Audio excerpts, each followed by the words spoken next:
Am, Coba bayangkan kamu lagi ada di dalam sebuah stadion sepak bola raksasa. Yang ukurannya gede banget ya? Iya, yang penuh sesak.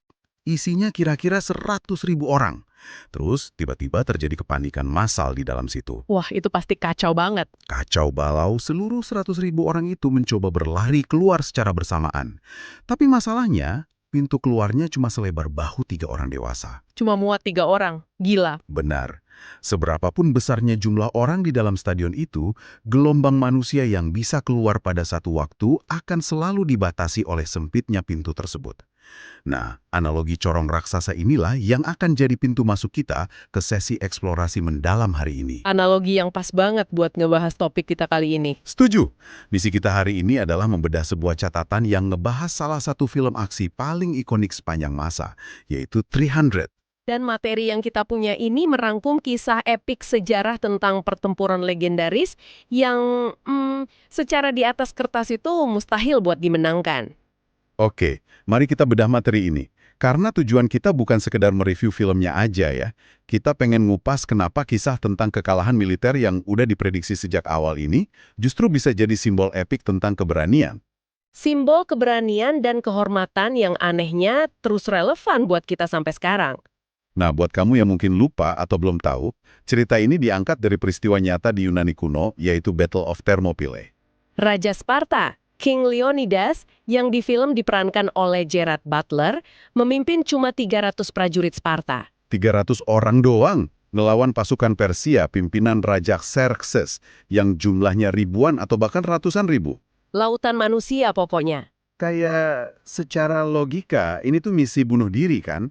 Kembali ke analogi tadi, ini kayak sekelompok kecil warga kompleks perumahan yang mencoba menahan gelombang tsunami cuma pakai payung. Ah, payung lawan tsunami. Bener juga. Jadi pertanyaannya, apa yang bikin 300 orang ini mikir mereka punya peluang? Nah, hal yang sangat memukau di sini adalah inti dari kisah ini sebenarnya bukan tentang memenangkan peperangan dalam artian konvensional. Maksudnya bukan untuk menang terus pulang bawa piala gitu. Bukan. Ini tentang menampilkan kekuatan militer Sparta yang luar biasa.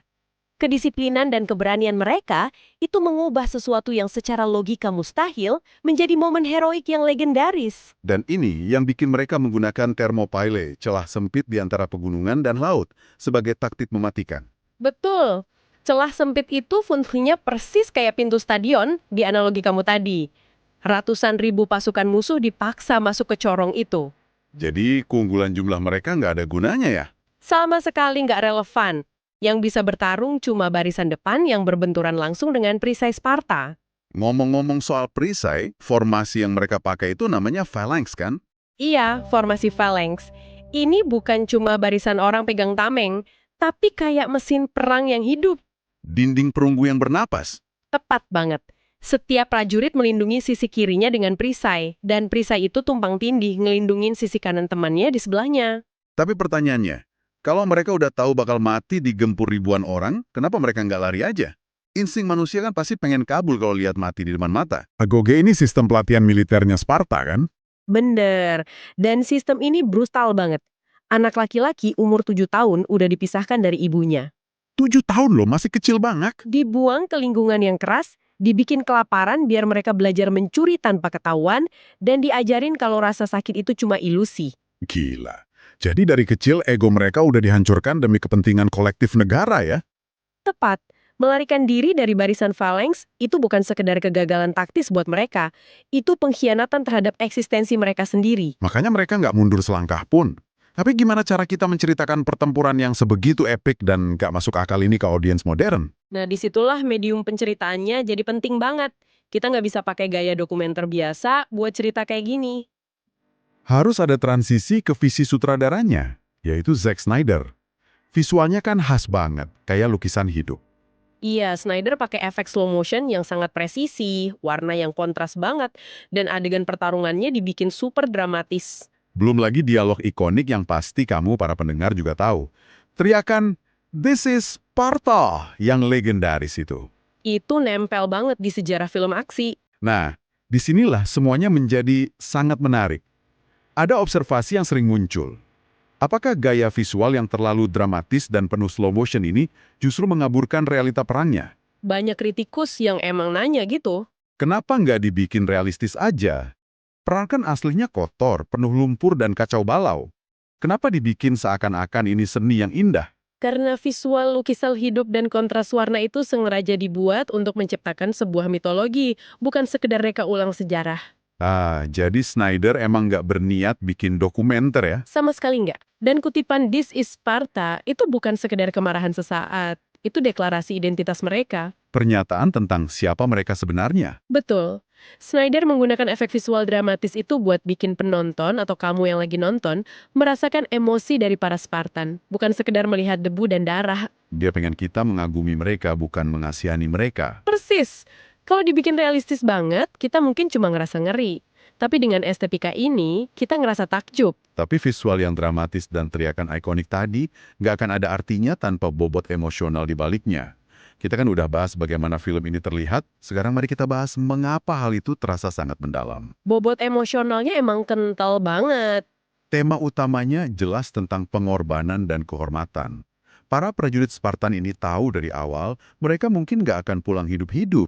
Tapi mereka tetap maju tanpa ragu demi tanah airnya. Coba bayangkan, kamu berada di posisi mereka, mengetahui dengan pasti bahwa kamu nggak akan selamat, tapi kamu tetap berjalan maju, nyamperin kematian. Itu butuh mentalitas yang di luar nalar manusia biasa. Nah, konsep loyalitas ekstrim kayak gini, gimana kita bisa memahaminya di zaman sekarang? Jika kita hubungkan ini dengan gambaran yang lebih besar, mentalitas Spartan ini sebenarnya mencerminkan semangat juang yang abadi. Berarti ini bukan tentang sekedar bertahan hidup di hari itu aja ya? Jauh dari itu, ini tentang mewariskan sebuah prinsip. Pengorbanan mereka itu dirancang untuk menjadi pesan berdarah bagi musuh. Ya, semacam kampanye public relations paling ekstrim dalam sejarah gitu ya. Benar banget. Mereka ngasih tahu Persia kalau tiap jengkal tanah Yunani harus dibayar pakai lautan darah.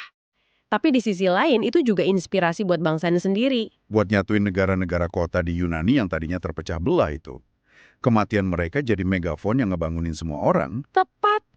Dan mengingat skala pengorbanan dan hiperbola visual yang udah kita bahas tadi, ada satu dikotomi yang menarik antara catatan sejarah dan penceritaan kreatif. Iya, ini sering jadi perdebatan. Seberapa akurat sih semua ini sebenarnya? Meskipun diangkat dari sejarah, cerita di film ini kan dipenuhi dengan dramatisasi. Nggak boleh dianggap 100% akurat secara historis. Jadi ini murni interpretasi artistik dari sejarah yang tujuannya untuk menyampaikan pesan tentang loyalitas dan keberanian tadi. Dan sekolah, Jadi, apa makna dari semua ini? Aku sering menganalogikan hal ini kayak cerita orang memancing. wah gimana tuh analogi ceritanya? Gini, pas seseorang pulang dari danau dan cerita tentang ikan yang dia tangkap, ukurannya mungkin dilebih-lebihkan setiap kali dia cerita. Tahun ini segede lengan, tahun depan dibilang segede anjing. Terus lama-lama dibilang segede hiu. Nah iya, fakta fisik ukurannya mungkin udah terdistorsi, tapi sensasi perjuangannya, tarikan kailnya, dan adrenalinnya itu nyata. Kebenaran emosionalnya tetap utuh. Hal ini memunculkan satu pertanyaan penting. Mengapa interpretasi artistik kadang jauh lebih kuat daripada fakta sejarah yang kering? Kenapa tuh kira-kira? Karena dramatisasi dalam film ini, kayak musuh yang dibikin wujudnya kayak monster raksasa, atau Spartan yang bertarung tanpa baju zirah, padahal aslinya pasti pakai. Ah iya, mereka kan nyaris telanjang dada gitu ya di film. Betul! Itu semua adalah medium artistik untuk merayakan pesan universal tentang semangat pantang menyerah. Otot mereka yang terekspos itu melambangkan kalau tubuh mereka adalah satu-satunya pelindung negara. Jadi ini bukti ya, kalau emosi sejarah seringkali lebih melekat di otak kita daripada deretan angka-angka sejarah. Sangat melekat. Fakta angka cuma ngasih tahu informasi, tapi mitos dan dramatisasi ngasih tahu kita rasa takut dan rasa beraninya. Wah, pembahasan yang luar biasa. Jadi sebagai rangkuman dari semua ini, 300 itu jelas bukan sekedar film perang biasa yang wajib ditonton bagi pecinta aksi. Ini jauh lebih dalam dari sekedar aksi potong-potongan pedang. Benar. Ini adalah sebuah epik tentang pengorbanan ekstrim yang divisualisasikan dengan sangat memukau dan menjadi interpretasi artistik yang abadi tentang keberanian yang tak terbantahkan. Ini hari ini bersama kami.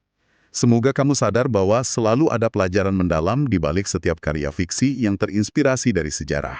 Dan sebelum kita selesai, kita udah bahas panjang lebar bagaimana cerita ini didramatisasi untuk menonjolkan keberanian.